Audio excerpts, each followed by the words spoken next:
Bismillahirrahmanirrahim. Assalamualaikum warahmatullahi wabarakatuh. Selamat datang di mata kuliah Fisika Dasar 1 dengan topik bahasan Hukum Newton 1 dan aplikasinya. Nah, mungkin saya sapa dulu teman-teman mahasiswa, bagaimana kabarnya? Mudah-mudahan dalam kondisi sehat walafiat, ya, tak kurang satu apapun, ya, jaga kesehatan ya di masa pandemi COVID-19 ini. Saya ingatkan kembali bahwa pertemuan-pertemuan sebelumnya kita sudah pernah berdiskusi terkait dengan gerakan benda. Namun yang kita bahas, yang kita tinjau itu tanpa memperhatikan atau mempedulikan penyebabnya. Nah, bila penyebab gerak benda itu diperhatikan, maka kita sudah membahas yang namanya fisika dinamika, di mana harus melibatkan besaran-besaran fisika yang disebut dengan gaya. Nah, terus gaya itu apa sih? Gaya adalah suatu tarikan atau dorongan yang dapat menimbulkan perubahan gerak. Dengan demikian, jika benda itu ditarik atau didorong, maka pada benda bekerja gaya dan keadaan gerak benda dapat berubah atau mungkin berpindah. Nah, gaya inilah yang menyebabkan benda itu bergerak. Nah, gaya itu sendiri termasuk besaran vektor. Kenapa disebut dengan besaran vektor? Karena gaya itu di samping memiliki besar atau magnitud, juga mempunyai arah. Nah, ketika kita membicarakan penyebab gerakan benda atau tadi yang disebut dengan gaya, maka kita tidak bisa melepaskan diri dengan hukum-hukum terkait dengan gaya, yaitu hukum Newton 1, 2, dan 3. Nah, hukum Newton 1. Hukum Newton 1. Ya. Masih ingat bunyi dari hukum Newton 1? Saya mengilustrasikan ya begini ya, ketika Anda ya dan teman Anda berboncengan ya, teman Anda dan Anda itu berboncengan ya, pergi ke kampus ya, pergi ke kampus ya, ini naik sepeda motor Anda ya dan teman Anda itu berboncengan pergi ke kampus ya. Ketika dalam perjalanan menuju ke kampus Kaligawe ya, ternyata melewati beberapa lampu lalu lintas. Karena Anda dan teman Anda itu sedang asik ngobrol, Anda tidak memperhatikan bahwa lampu lalu lintas yang akan Anda lewati ternyata sudah menyalakan lampu merah. Nah, tentunya ketika Anda tahu, pasti Anda akan ngerem mendadak. Nah, ini ya, ketika Anda itu mengerem mendadak, apa yang Anda alami dan teman Anda? Pasti tubuh Anda dan tubuh teman Anda itu akan condong bergerak ke depan, ya, karena kaget. Itu sebagai bukti bahwa Anda dan teman Anda itu sebenarnya pengen bergerak terus. Nah, begitu ceritanya. Nah, ketika di lampu merah, ternyata Anda dan teman Anda itu masih saja asing ngobrol, sehingga lupa ya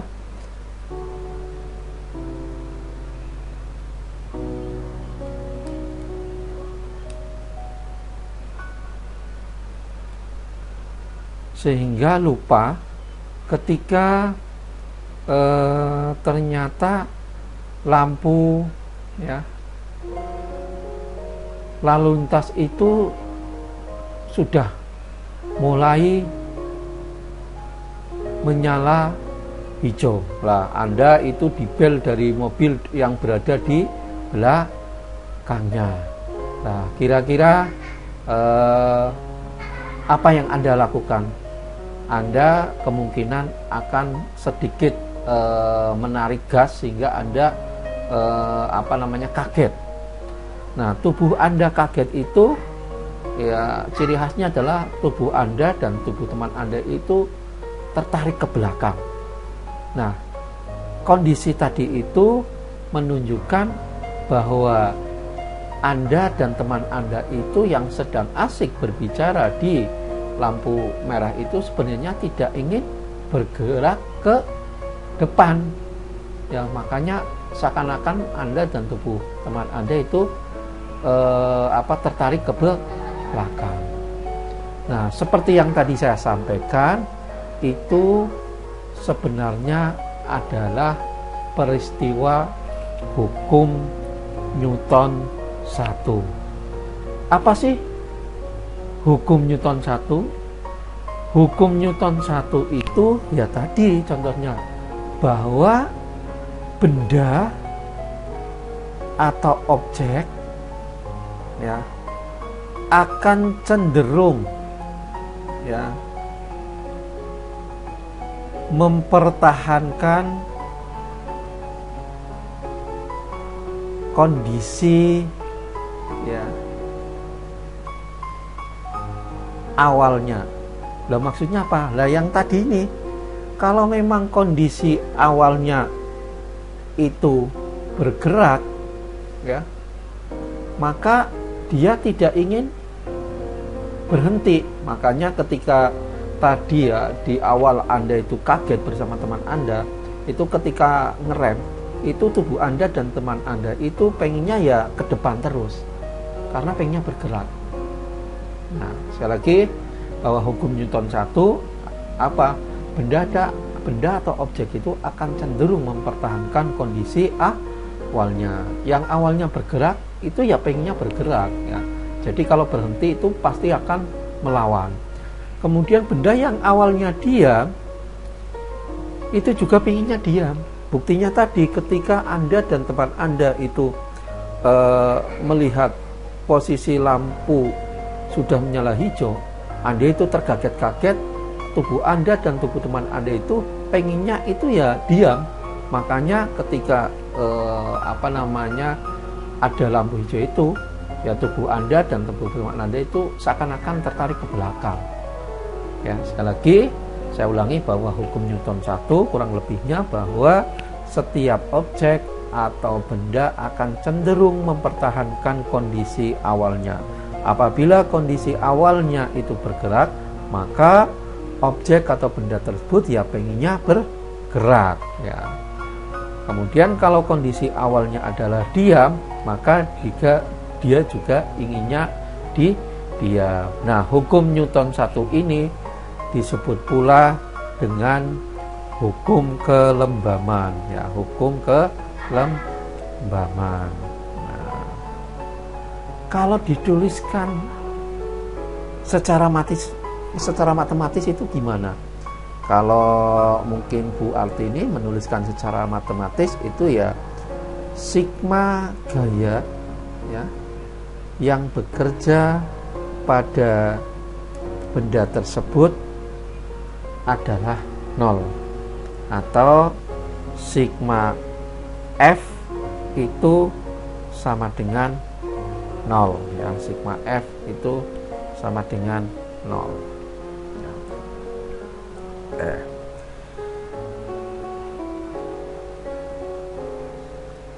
Saya lanjutkan ya. Kemudian ada hukum Newton yang kedua ya, hukum Newton yang kedua apa sih? Mohon maaf ya, saya tuliskan sigma F itu sama dengan 0. Nah, kemudian yang berikutnya adalah hukum Newton 2.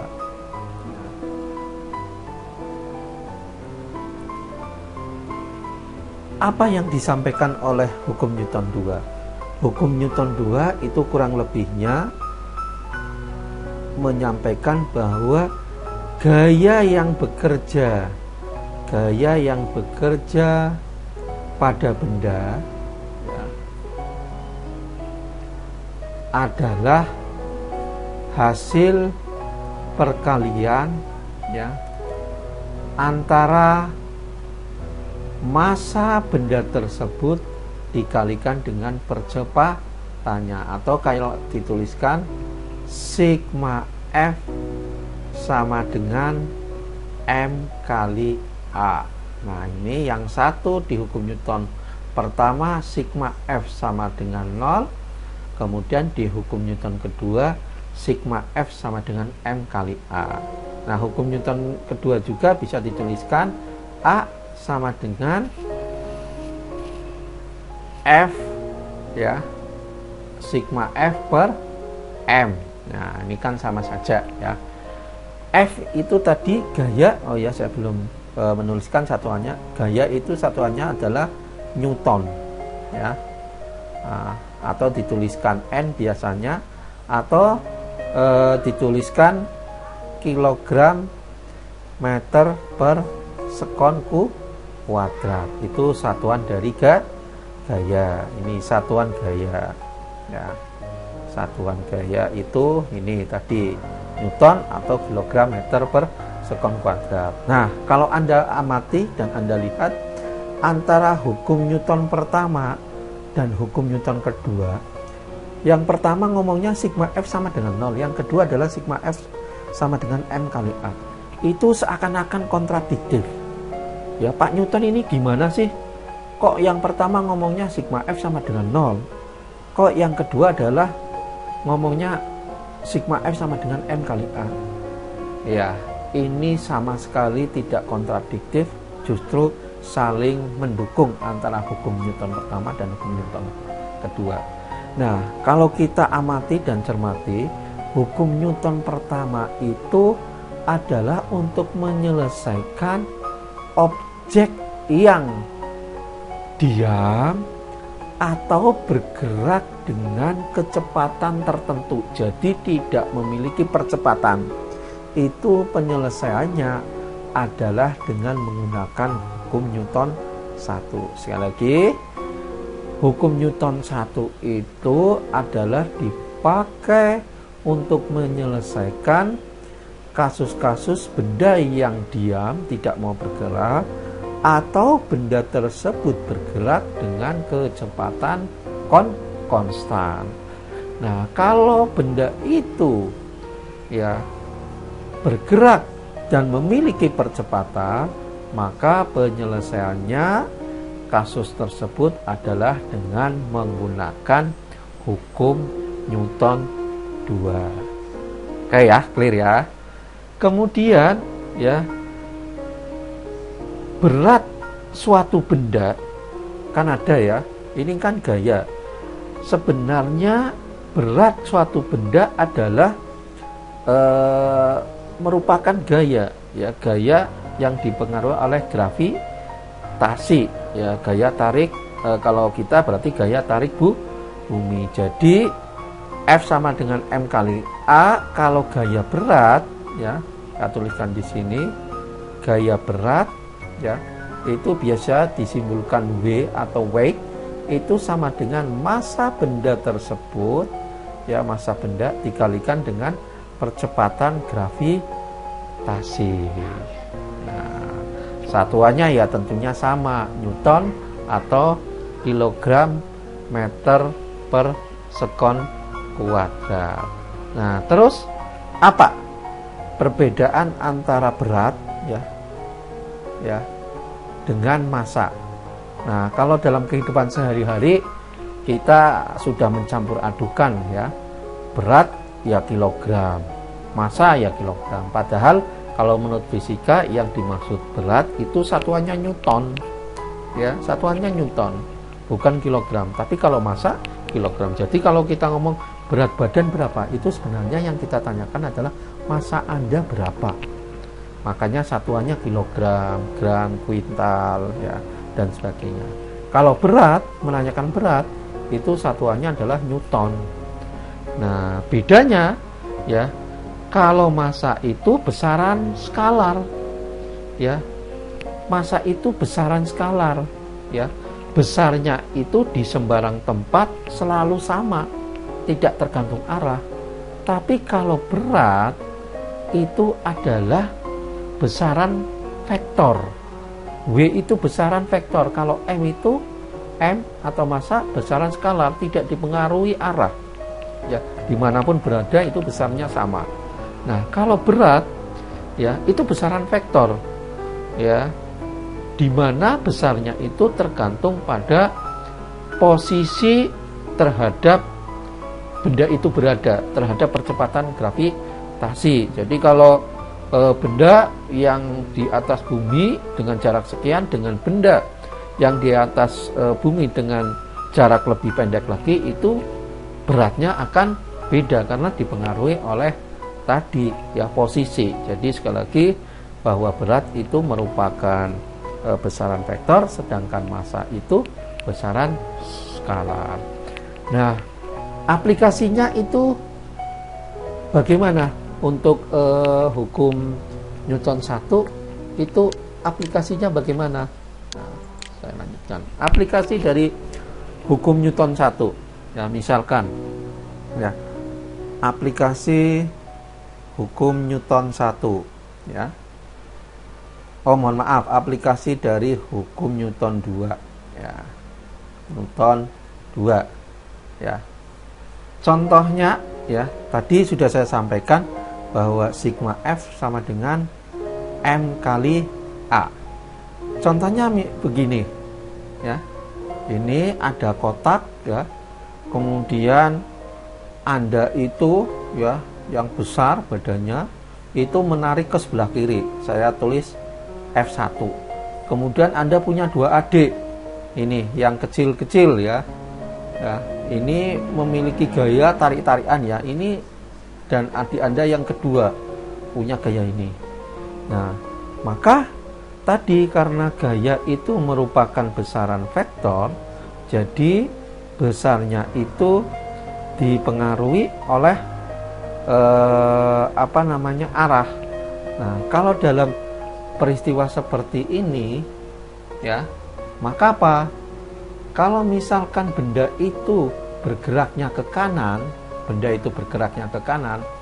artinya percepatannya ke kanan, maka arah atau komponen gaya yang sesuai dengan arah gerakan benda itu bernilai positif. Jadi apa?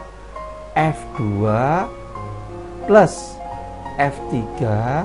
Nah, ini kan positif semuanya karena arahnya ke sana. Anda kalah jadi ceritanya. Kemudian F1 itu kan melawan arah dari gerakan benda, jadi negatif. Kemudian ini sama dengan M kali A. Ini massa benda atau massa balok. Nah, kalau arah gerakannya ke kanan. Nah, kalau arah gerakannya ke kiri, ternyata adik Anda itu kalah dengan Anda, arah gerakan benda. Ya. Maka rumusnya bukan seperti ini. Ya. Rumusnya adalah karena Anda itu bisa mengalahkan adik-adik Anda, maka Anda itu gayanya positif F1, sedangkan adik Anda yang melawan Anda adalah negatif. Nah, sama dengan ini tetap M kali A. Nah, begitu aplikasi dari hukum Newton yang kedua. Nah, kemudian kalau misalkan begini, saya kasih contoh ya.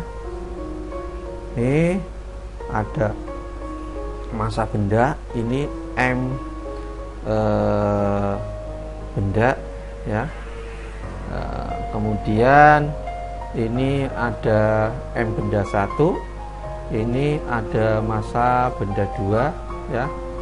Nah, kemudian ini ada tali ya, ya. Ini ternyata ada gaya yang ke sana ya. Ini tadi misalkan F2 lah ya. Ya, ini dengan adik Anda misalkan F1. Ya, ini arah gerakan benda ternyata seperti ini misalkan. Ya, menuju ke Anda. Maka apa? Maka kasus yang seperti ini ya, penyelesaiannya adalah apa? Anda kan searah dengan arah gerakan benda, berarti Anda positif. F2 adik Anda itu negatif. F1 ya, udah nggak ada komponen gaya lagi. Kalau sudah nggak ada ya sudah, kayak gini sama dengan M ya, B1 ditambah MB2 kalikan dengan percepatan. Jadi massa bendanya adalah massa benda baik yang pertama maupun yang kedua itu digabungkan. Jadi massa bendanya tidak ada yang negatif, tidak ada yang positif, karena sekali lagi tadi bahwa massa benda itu tidak dipengaruhi arah ya, yang dipengaruhi adalah gaya berat misalkan atau gaya. Jadi M tetap positif. Kalau seperti ini kira-kira saya rubah seperti ini bisa enggak? A sama dengan F2 minus F1 dibagi MB1 plus MB2. Nah ini juga bisa. Kalau yang ditanyakan berapa sih percepatan benda itu bergerak ke kanan. Nah itu ya. Jadi oke. Ada yang mau disampaikan? Kalau tidak ada, saya lanjutkan. Nah, saya lanjutkan. Ya. Saya lanjutkan. Ya. Ya. Aplikasi dari hukum Newton yang kedua masih. Jadi misalkan ada seperti ini. Ini lantai, kemudian ini ada balok, ya. Kemudian ini ada gayanya tidak lurus ternyata, ya, gayanya tidak lurus, tapi agak miring, membentuk sudut, misalkan alfa lah terhadap lantai. Ini lantai, ya. Maka apa? Maka ini saya uraikan ya. Yang ini ke sumbu X berarti F cosinus alfa. Maka kalau benda ini bergerak ke kanan, misalnya gerak ke kanan, ya, gerak ke kanan, ya artinya hanya ke kanan, maka gaya yang menyebabkan dia bergerak adalah bukan F, tapi apa? Ya F cosinus alfa sama dengan massa dari benda tersebut, ya, MB dikalikan dengan percepatannya. Nah, begitu. Nah, itu kira-kira aplikasi dari hukum Newton kedua. Nah, sekarang hukum Newton ketiga, ya, hukum Newton ketiga, ya. Apa hukum Newton ketiga? Hukum Newton ketiga itu kurang lebihnya adalah apabila sebuah benda A melakukan gaya pada benda B, maka benda B juga akan melakukan gaya pada benda A yang besarnya adalah sama namun berlawanan arah. Jadi misalkan Anda memberikan gaya terhadap meja sebesar 5 Newton, maka sebenarnya meja tersebut itu memberikan perlawanan pada Anda, yaitu sebesar sama 5 Newton namun arahnya berlawanan. Nah, karena kedua gaya yang bekerja bersamaan pada kedua benda tersebut, maka disebut dengan gaya aksi reaksi. Jadi hukum Newton 3 kalau dituliskan gaya aksi sama dengan gaya reaksi tapi arahnya berlawanan arah atau negatif. Nah, oke. Nah, kemudian konsep aksi reaksi, ya, konsep aksi reaksi, ya. Nah, konsep aksi reaksi, misalkan ada benda, ya, ini ada benda, ya, masanya, ya, MB, ya, terdapat pada sebuah lantai, ya. Maka ini tadi ada gaya berat. Jadi gaya berat adalah apa? Gaya yang dimiliki oleh benda karena kedudukannya terhadap pusat gravitasi, dalam ini pusat gravitasi bumi, di mana arahnya selalu menuju ke pusat gravitasi bumi atau arahnya selalu menuju ke bawah, ya. Nah, maka kalau seperti ini, ya, ini ada yang namanya gaya normal. Jadi ada istilah tadi gaya berat, ini gaya berat, kemudian ada istilah ini adalah N, itu gaya normal. Saya ulangi, apa itu gaya berat? Gaya yang dimiliki oleh benda karena kedudukannya terhadap pusat gravitasi bumi dan arahnya selalu menuju ke pusat gravitasi bumi atau dalam hal ini menuju ke bawah. Nah, sedangkan gaya normal adalah gaya, ya, akibat keberadaan benda, ya, akibat sekali lagi saya ulangi, gaya normal adalah gaya yang dimiliki oleh benda akibat keberadaannya, kedudukannya terhadap permukaan lantai dan arahnya selalu tegak lurus terhadap permukaan lantai. Itu yang dimaksud dengan gaya gaya normal. Sekali lagi, gaya normal adalah gaya yang dimiliki oleh benda gaya yang dimiliki oleh benda karena, ya, kedudukannya terhadap permukaan lantai, ya, dan arahnya tegak lurus terhadap permukaan lantai, ya, arahnya tegak lurus ke atas maksudnya. Nah, kalau seperti ini berarti apa? Arahnya tegak lurus ke atas. Ini N, ya. Tegak lurus. Ini tegak lurus permukaan lantai ini tegak lurus kan? Ya. Nah, kalau ada yang seperti ini, ya. Ya, misalkan ada yang seperti ini. Ya. Ini misalkan, nah, ini membentuk sudut alfa, ya. Permukaan bendanya pada lantai yang miring misalkan. Nah, ini. Maka pada peristiwa ini ada gaya berat. Tadi gaya berat adalah selalu menuju ke bawah, yaitu W. Kemudian tadi ada gaya normal yang arahnya selalu tegak lurus, berarti ke sini. Ini N. Ini kan tegak lurus, ya. Nah, ini tegak lurus. Jadi bukan W ini melawan N itu melawan W, tapi N itu tegak lurus terhadap permukaan lantai. Mohon maaf, saya mungkin gambarnya kurang bagus, ya. Nah, kemudian kita uraikan W ini. W ini kalau misalkan ini sudutnya alfa, maka yang kesini adalah W kosinus alfa. Yang kesini kalau kita uraikan, W ini adalah W sinus alfa.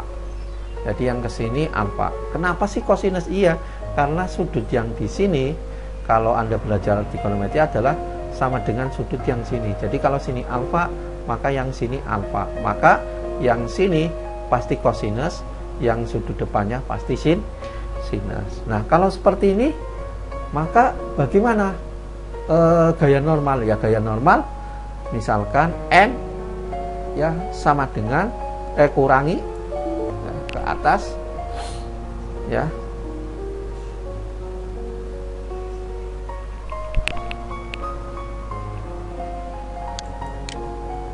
Oke.